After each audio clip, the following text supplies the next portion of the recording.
Bueno, pues muchas gracias por la invitación, desde luego al Colegio Mexicano de Anestesiología, ya que eh, este es un tema que creo que todos los anestesiólogos manejan.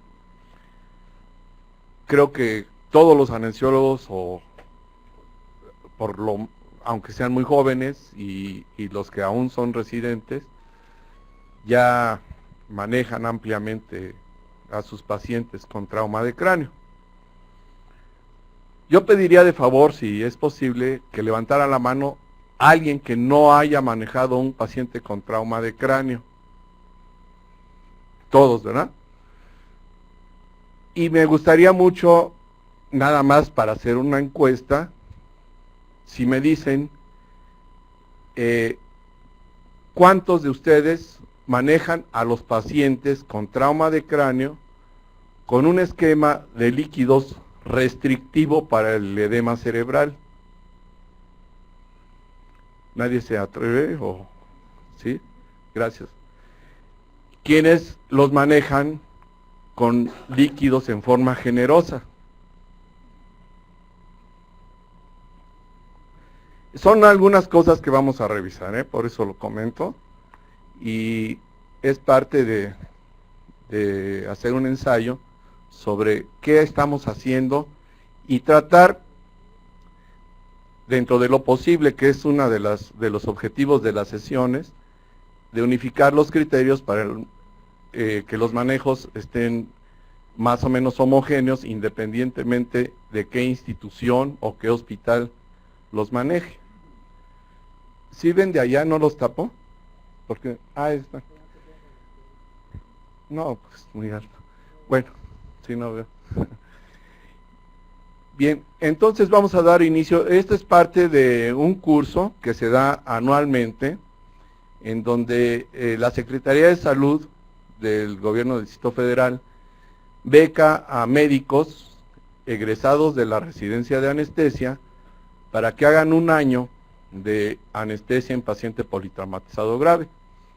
Y este es uno de los temas relevantes que manejamos, porque como vamos a revisar, primero voy a hablar un poco de lo que es la definición, la incidencia, la cinemática. Cuando hablemos de la incidencia van a ver que es un fenómeno tan relevante en nuestro país que implica que todos los anestesiólogos o médicos de todas las especialidades, porque estos son manejos multidisciplinarios, coincidamos en el abordaje y el manejo integral de estos pacientes. La cinemática, la fisiopatología, clasificación del trauma, del cráneo, el monitoreo, el tratamiento de la hipertensión intracraneana, el perioperatorio, otras complicaciones y su pronóstico.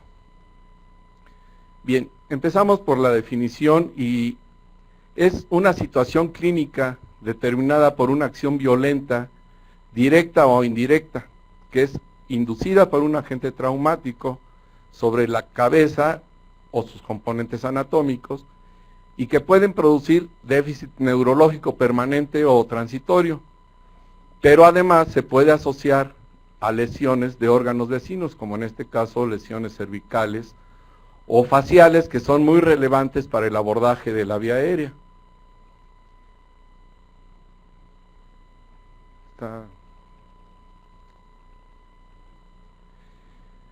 Bien, dentro de la incidencia, el 2% de la población abierta llega a padecer trauma de cráneo, y es la principal causa de muerte e incapacidad en la población joven, con una mortalidad global del 30%. El 10% tiene mortalidad en el lugar de la lesión, en donde sufre la lesión, es decir, en la calle, y el paramédico o los ambulantes que asisten llegan tardíamente y ya no pueden salvarle la vida, por la magnitud de las lesiones y que éstas puedan ser incompatibles con la vida. el 75% fallece en las primeras horas y la principal causa registrada es la obstrucción de la vía aérea, hipoxia y choque. El 15% fallece dentro de la primera semana por fracaso multiorgánico y por infecciones asociadas.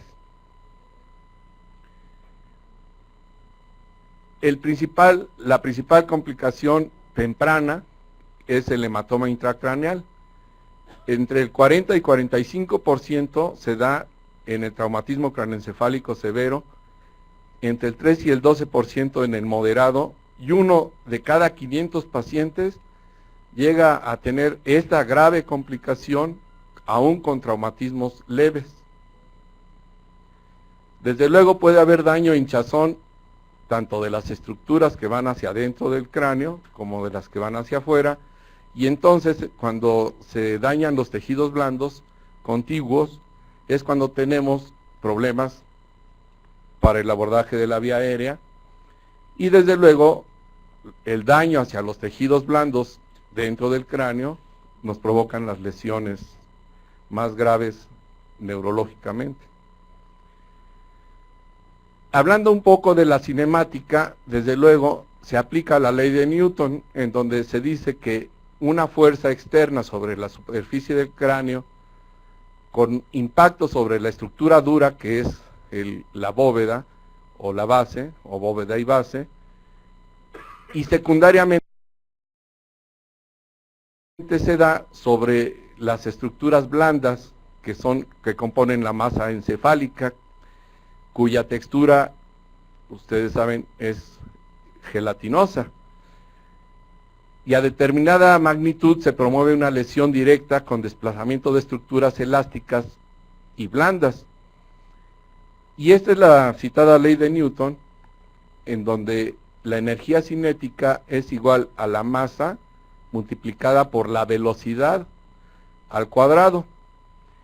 Esto se multiplica en las colisiones en donde algunos vehículos chocan, entonces las masas son mucho mayores y la velocidad a la que va cada vehículo se multiplican, entonces las lesiones se magnifican. Y hay otro efecto que es el de aceleración-desaceleración, es decir, este es de la segunda ley de Newton, en donde a toda acción corresponde una reacción de la misma magnitud pero en sentido opuesto, es decir, el movimiento del chicotazo. La cabeza va hacia adelante primero, luego va hacia atrás, pero con la misma fuerza. Entonces, esto produce doble daño a nivel de masa encefálica, de tal manera que aquí se expresa multiplicando esto por 2. Según el American Traumatic Coma Data Bank, la cinemática puede estar inducida, el daño puede estar inducido por ruptura ósea con una consecuente lesión vascular o por contusión vascular. Y la hemorragia subaracnoidea puede estar inducida por contusión cortical a través de la pía madre, que está en el espacio subaracnoideo, por laceración y cizallamiento de vasos, o por hemorragia ventricular inicial que se visualiza más tarde en cisternas o surcos. Tomar en cuenta que la presión de perfusión cerebral se da al reducir de la presión intracraneana a la presión arterial media. Con esto pretendo decir que si no mantenemos presiones arteriales medias sobre la presión intracraneana, no hay perfusión cerebral. No sé, ustedes seguramente en su experiencia habrán oído mencionar a algún anestesiólogo que dice que está hipotenso su paciente, pero que así llegó. Pero tenemos que tener la idea de no porque llegó así lo tenemos que mantener así, porque si no, no podemos lograr mantener una presión de perfusión cerebral. Esto viene al caso porque se dan estas tres fases que, aunque ahorita las voy a expresar como si fuera 1, 2 y 3, normalmente cuando vemos a un paciente ya están las tres fases encima del paciente, porque lo vemos habitualmente en el quirófano ya diferido de algunas horas, y tiene esta fase isquémica que se da dentro de las primeras 24 a 48 horas, la hiperémica, un poco más tardía, y la de vasoespasmo. Pero esto es lo referido en la literatura. Desde luego estas fases pueden enzimarse más tempranamente o más tardíamente, sobre todo en pacientes que ya llegan de antemano intoxicados, ya sea por alcohol o alguna otra droga, o son hipoxémicos o tienen alguna otra patología que haya inducido hipoxemia o hipoperfusión como un estado de choque por lesiones múltiples. Ustedes saben que la lesión traumática de cráneo no se induce como única lesión, con frecuencia va asociada a otras. En este diagrama pretendo mostrar algunas de las alteraciones que se dan para llevar al paciente a un estado crítico. Desde luego, hay alteraciones en la ventilación y riego pulmonar con hipotensión y vasodilatación. Y esto lleva también hacia el edema cerebral inducido por trastornos electrolíticos, por liberación de sustancias proinflamatorias, se dispara toda la cascada de la inflamación. Esto lleva a mantener a un paciente con una vasodilatación cerebral y a más edema, con aumento de la PIC, y estos trastornos de ventilación y riego pulmonar a una hipoxemia,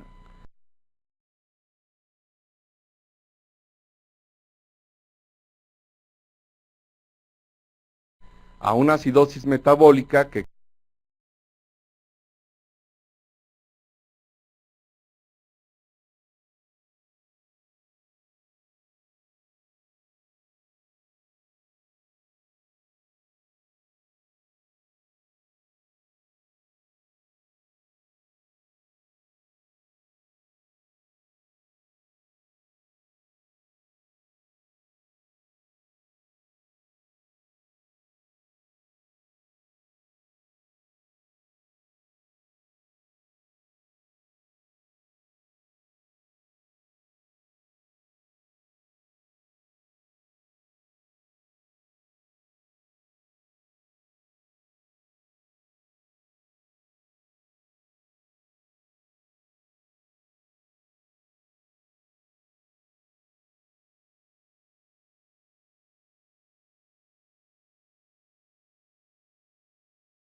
Es muy importante tener una placa de cráneo y cara, una placa lateral de cuello para analizar el canal medular, que es lo más importante, y para no hacer iatrogenias a la hora de intubar al paciente o pretender hacer maniobras muy, muy cruentas para tratar de intubarlo. Es decir, si este paciente se intuba tempranamente, seguramente le va a ir bien y no necesita estar en quirófano. Esto puede ser desde trauma choque con un abordaje oportuno. Una vez evaluado el Glasgow, tratar de usar fármacos que no modifiquen Glasgow.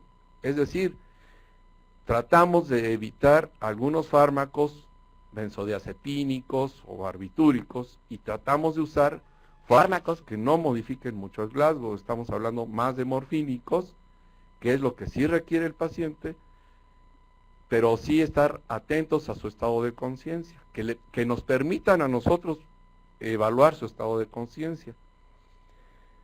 El ataque de cráneo es indispensable para identificar la magnitud y el tipo de lesiones, para verificar que sí ameritan o no cirugía, identificar obstrucciones al flujo de líquido cefalorraquídeo y la magnitud del edema cerebral para poder establecer su pronóstico. Si tenemos resonancia, qué bueno, pero no es indispensable tener una resonancia. Y tal vez aquí lo que sí falta es la angiografía. La angiografía es un gran recurso que muchos años antes de que aparecieran las tomografías teníamos como primordial para evaluar a un paciente con trauma de cráneo. Ahora ha pasado un poquito a la historia, pero yo no quiero que se piense que ya pasó, es decir, para nosotros sigue siendo de alto valor el tener una angiografía. Esta clasificación que hizo el doctor Marshall en el 2005, en donde evaluó a 94 pacientes, evaluó sus características radiológicas y el tipo de lesiones que podía tener. Si la tomografía de cráneo prácticamente es normal o con un mínimo edema, como en este ejemplo, y esto lo da a veces el manejo de tonos que da el técnico o el médico que hace la tomografía, pues si no se ve con un gran edema, pues cursan con buenos resultados el 100% de sus pacientes. Cuando la lesión es difusa, de estos resultaron 37.2% de estos 94 pacientes, con algunas pequeñas lesiones. Aquí hay un hematoma pequeñito, aquí en este ventrículo. Entonces, y la línea media está centrada y las cisternas están visibles, bueno, pues la incidencia de hipertensión intracraneana es baja, del 28.6, con buenos resultados en el 66.7 de los casos. Si la lesión es difusa o tipo 3, de los cuales resultaron 20.2% de los casos de estos 94 pacientes, con un edema bilateral, en donde no se observan las cisternas de la base, cursan con hipertensión intracraneana el 63.2% de los casos y con buenos resultados solamente el 44.4%. Es decir, hay mayor cantidad de pacientes que cursan con malos resultados que con buenos resultados.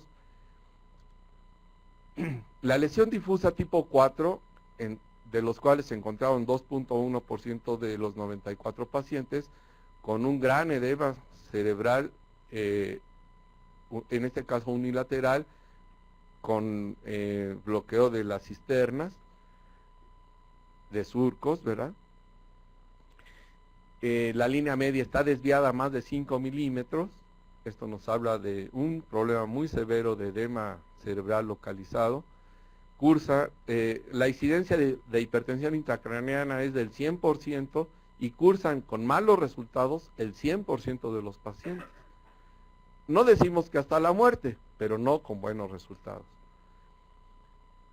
Si la masa está evacuada y de ellos resultaron el 24.5% de los pacientes, y puede ser cualquier lesión ya operada, evacuada, cursan con hipertensión intracraneana el 65.2% de los pacientes, y de los cuales se obtuvieron buenos resultados en 47.4% y malos resultados en 62.6% de los casos. Cuando la lesión no ha sido evacuada y está aún intraparenquimatosa y en las cisternas, en los surcos, y tiene mayor de 25 centímetros cúbicos de volumen, la incidencia de hipertensión intracraneana es del 84.6% y cursa con malos resultados el 76.9% de los casos. Bien, se indica el monitoreo de la PIC, y de esto ha habido una controversia de muchas generaciones y de muchos años, cuando el Glasgow es menor de 8, si valdrá la pena o no poner un sensor de tornillo o un sensor de presión intracraneana, pero solamente se indicaría actualmente cuando tienen un Glasgow menor de 8, si la TAC es normal, porque si es anormal va a quirófano antes de que se le ponga un monitoreo de PIC. Si es mayor de 40 años, si la presión arterial sistólica es menor de 90 milímetros de mercurio y tenemos dificultades para controlarla, y si requiere sedación. Este diagrama fue tomado de este doctor, que es del Hospital de Magdalena de las Salinas, pero lo hemos adaptado a los diferentes recursos hospitalarios de los diferentes hospitales de la Ciudad de México, pero más o menos pretendemos lo mismo, ¿verdad? Si el paciente está con un Glasgow de 3 a 5 o de 5 a 7, requiere un tubo en la tráquea, infusión intravenosa, gases arteriales y sanguíneos, y si la tomografía axial o angiografía muestran una lesión por masa ocupativa hematoma, pues va a cirugía. Si no hay lesión por masa, pasa a cuidados intensivos, precisamente para atención y darle cuidados especiales, y si este paciente se deteriora, se le toma nueva tomografía y probablemente vaya a cirugía. Si este paciente tiene una escala de coma de Glasgow de entre 8, 10 puntos o más, pues se le toman sus radiografías de columna cervical, de tórax, de cráneo, y si tiene una fractura lineal o está hundida, va a tomografía y se lleva esta secuencia, o si no hay fractura, se hospitaliza o pasa a cuidados especializados, y se egresa si este paciente tiene más de 15 puntos, no hay otras lesiones y tiene buena evolución. ¿Cuál es el manejo inicial o el abordaje que nos importa dejar claro para que unifiquemos criterios en el manejo de estos pacientes desde trauma-choque? Y se los comento porque por muchos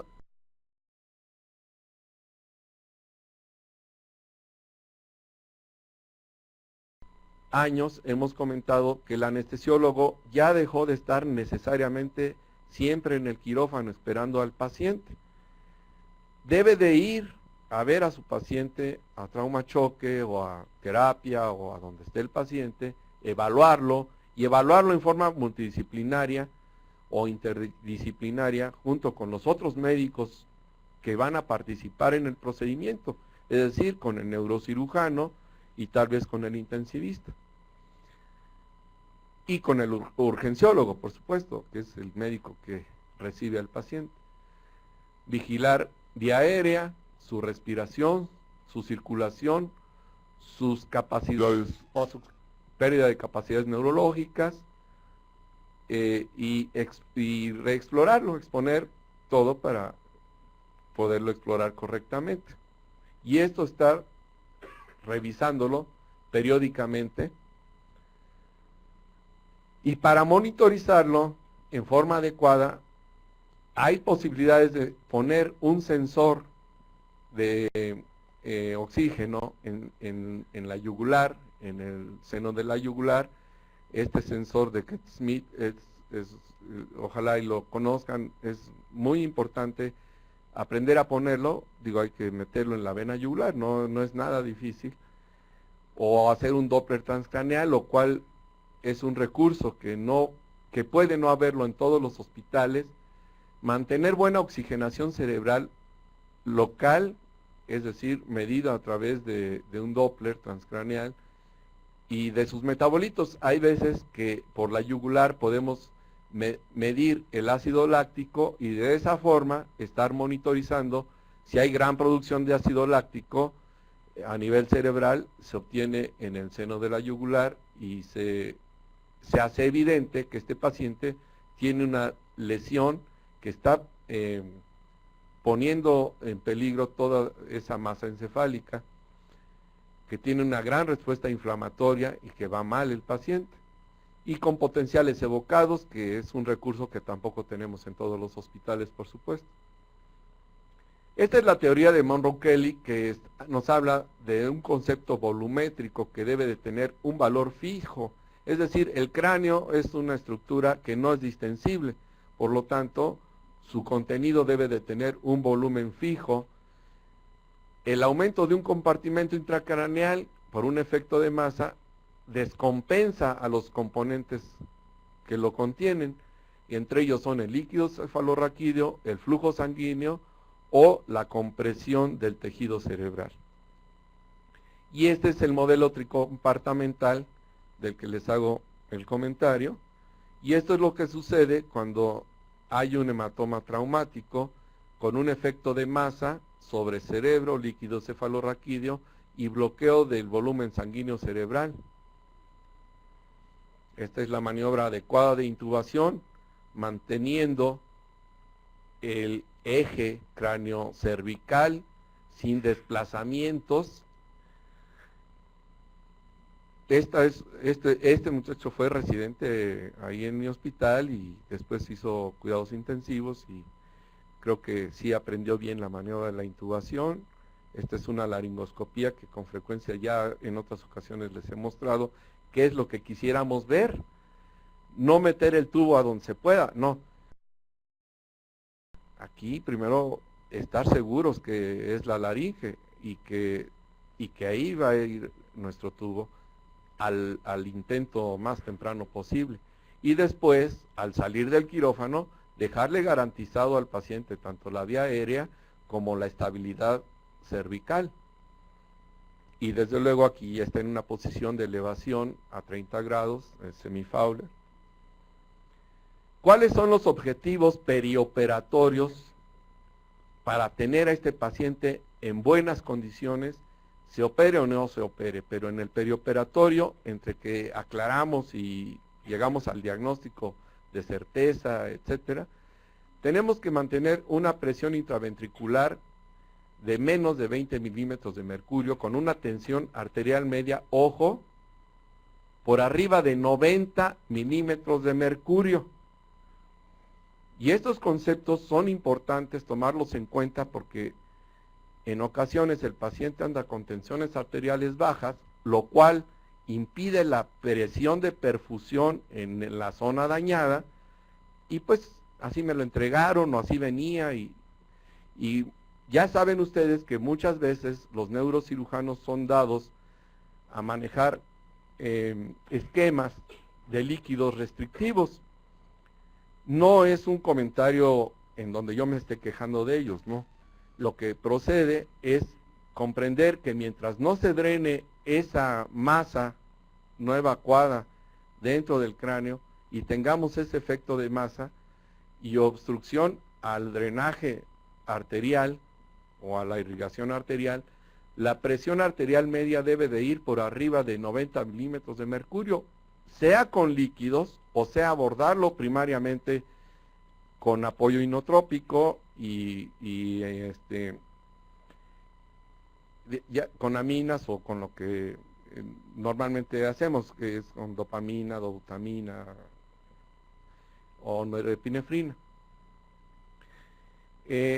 Mantener saturaciones de oxígeno por arriba de 95 y mantener una presión de perfusión cerebral por arriba de 60 milímetros de mercurio. Con frecuencia no sabemos cuánto tiene de presión intracraneana, pero sí sabemos que tiene un efecto de masa. Por lo tanto, este es el concepto que nosotros primariamente sí tenemos que manejar. Y ya después investigaremos si podemos medir la presión intracraneana o no. Desde luego, dentro de los objetivos está la corrección de la hipovolemia, es decir, yo sé que el neurocirujano de primera instancia, siguiendo los conceptos de Lund, que a continuación se los voy a mostrar, lo manejó con un esquema restrictivo de líquidos y diurético y manitol, etcétera, pero entonces yo lo tengo que alcanzar. ¿Por qué lo tengo que alcanzar? Porque si no, nunca le voy a levantar la presión arterial. Y lo corrijo con cristaloides y coloides en forma balanceada. Hay que corregir la acidosis. Según la fase, pues tal vez haya que darle manitol, pero no es, hay que llevar un balance de líquidos, un buen control de líquidos, no, porque no se trata nada más de deshidratar, sino de mantener también una presión de perfusión cerebral, y tal vez se haga candidato a manejar esquemas de diuréticos.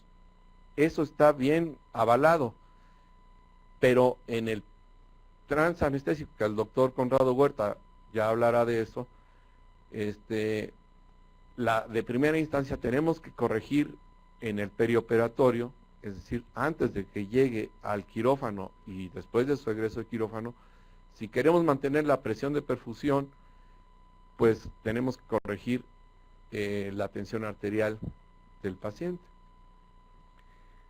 Una hiperventilación que solamente se permite a rangos menores de 30 cuando el edema es muy terrible y no está bajo control, pero si no, con esto es correcto, con esto es suficiente de 30 a 34 TOR. Estos son los esquemas revisados que actualmente están avalados.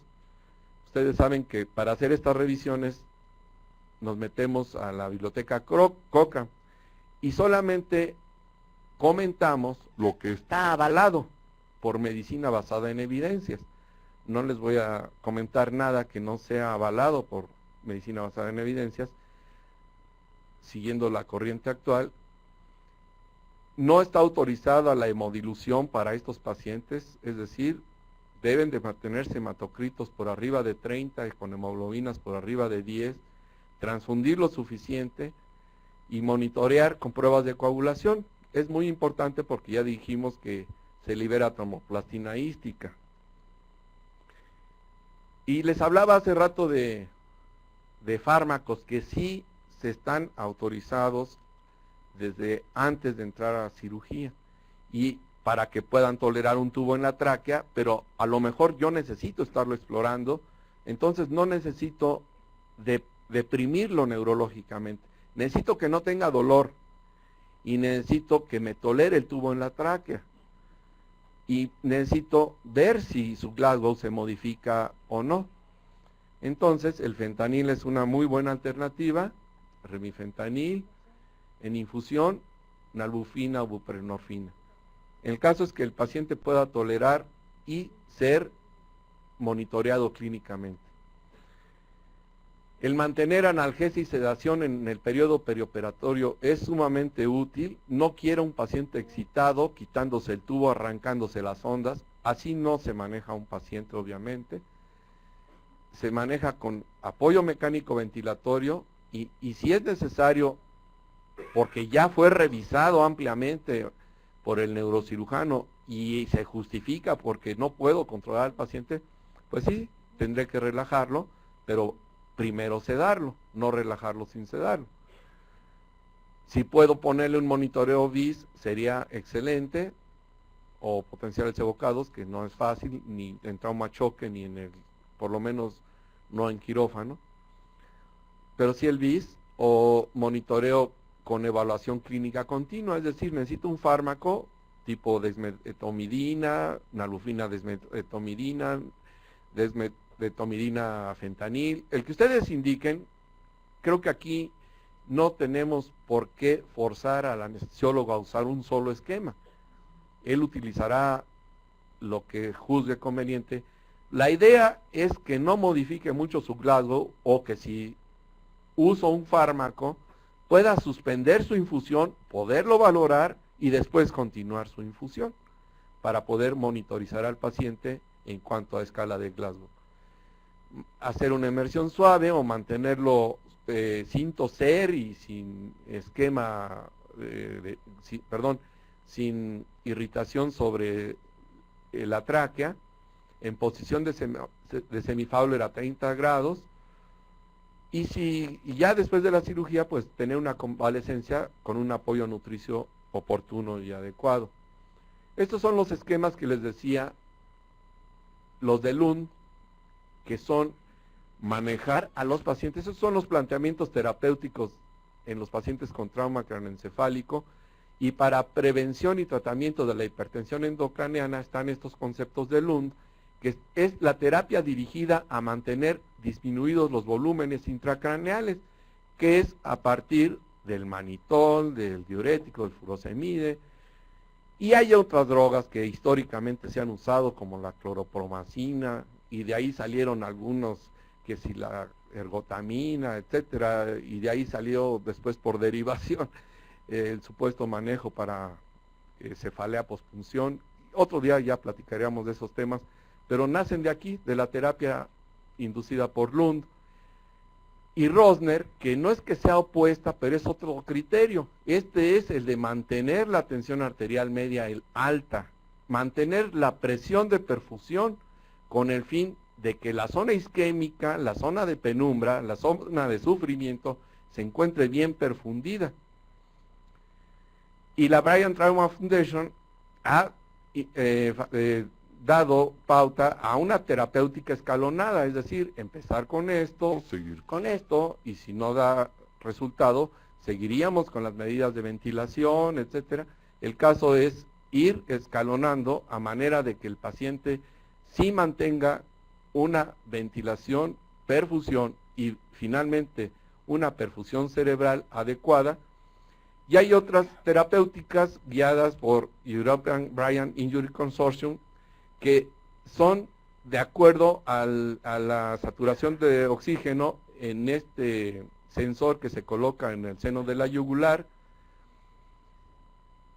Y hablando un poquito de neuroprotección, porque por cierto nuestro tercer ponente no va a poder llegar, nos habló que está bloqueado en la inundación. Se usan los antagonistas de calcio, la nimodipina, etcétera. Se da neuroprotección farmacológica, es decir, si se permite, está autorizada. La hipotermia es de los últimos recursos, obviamente no son recursos primarios, que está dentro de los no farmacológicos. Otras medidas de prevención y tratamiento de la hipoxia cerebral es primero diagnosticar la causa de la hipoxia, y si hay otra razón, por trauma a otro nivel y todo, corregirlo, o si esto es por anemia, o lo que ya, esto ya lo habíamos comentado. El tratamiento de la hipertensión intracraneana, bueno, pues drenaje. La prevención y tratamiento del síndrome disautonómico postraumático, que les decía que se compone de la triada de Cushing, o además fiebre. La prevención y tratamiento de las complicaciones sistémicas, que ya dijimos cuáles son, entre ellas están las infecciones, y de las crisis convulsivas. Para el manejo de la hipertensión intracraneana, seguimos esta mnemotecnia: mantener la saturación de oxígeno por arriba de 95, con una PCO2 alrededor de 35 milímetros de mercurio, con infusión de soluciones en volumen, en calidad y en cantidad.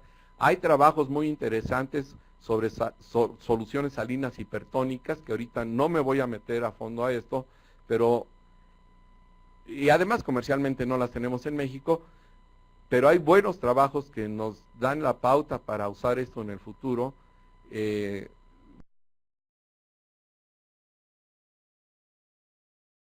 mantener ya sea con Riger lactado o solución salina al 0.9%, que es lo autorizado actualmente, más coloide.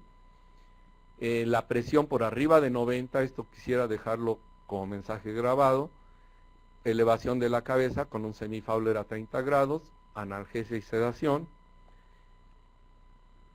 Y entonces el manejo de la hipertensión intracraneana, cuando es por arriba de 20 milímetros de mercurio, se vale el drenaje de líquido cefalorraquídeo, la hiperventilación, primero ligera y si no hacerla más profunda, y entonces sí nos iríamos a los conceptos de Lund, a usar el manitol, soluciones hipertónicas, la hiperventilación, y noten ustedes aquí que vamos bajando de rango, barbitúricos, craneotomía descompresiva, la hipotermia, aquí ya estaría en posibilidades de llevarlo a la hipotermia bajo un protocolo. Si esto es, la presión intracraneana está por debajo de 20 milímetros de mercurio, bueno, pues hay que mantener vigilancia y buena presión de perfusión cerebral. Y dentro de las medidas adicionales, que muchas veces nos cae la lluvia, sobre todo de artículos de internet, las novedades, ¿verdad? Y queremos que el artículo que fue escrito ayer, ese tiene la verdad absoluta, y no es cierto. Primero hay que filtrarlo por la medicina basada en evidencias y verificar que son artículos de grupos de pacientes controlados, que cumplen con todas las características de veracidad y de manejo estadístico adecuado, preferentemente utilizar los de la biblioteca Cochrane. Entonces, mantener presión de perfusión cerebral, de convulsiones, de hipertensión, manteniendo presión arterial media. Cuando se considera hipertensión y está por arriba de 120, desde luego hay que controlarla, tampoco esto es bueno. Dijimos sobre 90, no, ya en rangos muy altos es tan nociva como tenerla baja la presión. Mantener nutrición o apoyo nutricio temprano, profilaxis de todas las complicaciones, entre ellas las úlceras de estrés y la profilaxis antitrombótica, una vez que tenemos control de tiempos. Manejar las alteraciones hidroelectrolíticas y de glicemia, el control de la fiebre y la hipertermia y la hipotermia. Y estas son las no aprobadas, las que con frecuencia aparece por ahí un artículo que dice que es una maravilla esto nuevo. Bueno, hay que tener mucho cuidado. Los esteroides no han mostrado ningún beneficio, ninguna ventaja en el manejo del paciente con trauma de cráneo, ni la Dexa, ni la metilprednisolona, ni nada. Al contrario, desequilibrio en las glicemias y desequilibrio hidroelectrolítico. Terapias experimentales no son válidas para este tipo de pacientes que se debaten entre la vida y la muerte. Antagonistas de glutamato tampoco. Barredores de radicales libres que de repente por ahí nos dicen que son maravillosos. Cuidado, no están autorizados. Los calcio antagonistas solamente en el protocolo ya comentado. El dexanabinol también en el protocolo ya comentado. ¿Y cuál es el pronóstico? Pues depende del examen clínico perioperatorio, es decir, también después de la cirugía, de acuerdo al ATAC de control o inclusive resonancia magnética, y entonces sí, en el posoperatorio podemos ver por potenciales evocados sin despertar al paciente si está bien. ¿Y cuál es su pronóstico? De acuerdo a la escala de Glasgow, bueno, puede ser 1, la muerte, o que quede en estado vegetativo sin funciones de alto nivel de integración cortical, o con disfunción severa, o dependiente de terceros para su vida diaria, o con disfunción moderada, independiente en su vida diaria, que es lo que quisiéramos, ¿verdad? Que esté con buena recuperación o con disfunción mínima. Y de eso depende mucho lo que haga el anestesiólogo durante la cirugía. No tener en la mente, no, pues es que se iba a morir, de todos modos, está re mal. No, sí, a lo mejor se iba a morir, pero dentro de 20 o 30 años. El caso es que nosotros sí tenemos que pretender rescatarlo. Bueno, esto es un comercial, ojalá y lo compren, vale la pena. Y por mi parte es todo, les agradezco mucho, les dejo al doctor Conrado Huerta Millán.